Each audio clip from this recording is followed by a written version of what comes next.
रमज़ान का महीना बरकतों और रहमतों का महीना है, लेकिन क्या हम सही तरीके से रोज़ा रख रहे हैं? आज की कहानी में हम जानेंगे कि एक नौजवान ने रोज़े के हकीकी मकसद को कैसे समझा और अपनी ज़िंदगी बदल ली।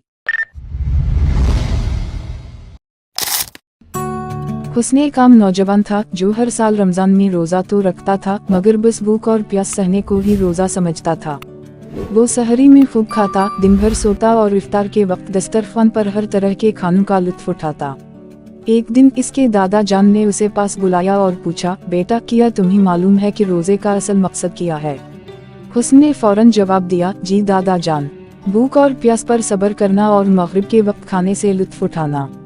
दादा जान मुस्कुरा कर बोले, बेटा अगर सिर्फ भूखा रहना रोज़ा होता तो अल्लाह ताला जानवरों को भी सवाब देता, लेकिन रोज़ा सिर्फ खाने पीने से रुकने का नाम नहीं बल्कि दिल, ज़बान और अमल को भी पाक रखने का नाम है।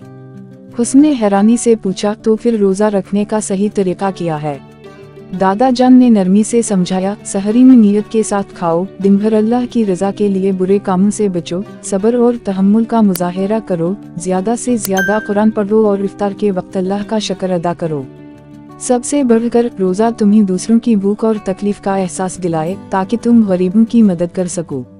ये बात हुस्न के दिल में घर कर गई। अगले दिन उसने रोज़ा रखा, मगर इस बार वो गुस्सा करने के बजाय सब्र कर रहा था। दिन में कुरान पढ़ रहा था और शाम को अपने हाथों से खाने के कुछ पैकेट गरीबों में बांट रहा था। जब मगरिब की अजान हुई तो उसने खजूर से इफ्तार किया और शुक्र अदा किया। आज का रोज़ा पहले की तरह नहीं था, बल्कि एक रूहानी तजुर्बा था। वो समझ चुका था कि रोज़ा सिर्फ जिस्मानी इबादत नहीं, बल्कि रूह की पाकीज़गी का जरिया है। अब हुस्न ने तय कर लिया कि वो न सिर्फ खुद बल्कि अपने दोस्तों को भी रोज़े की हकीकी रूह से आगाह करेगा। रोज़ा सिर्फ भूख प्यास बर्दाश्त करने का नाम नहीं, बल्कि नफ्स की तरबियत, सब्र, नरमी, इबादत और दूसरों की मदद करने का बेहतरीन जरिया है।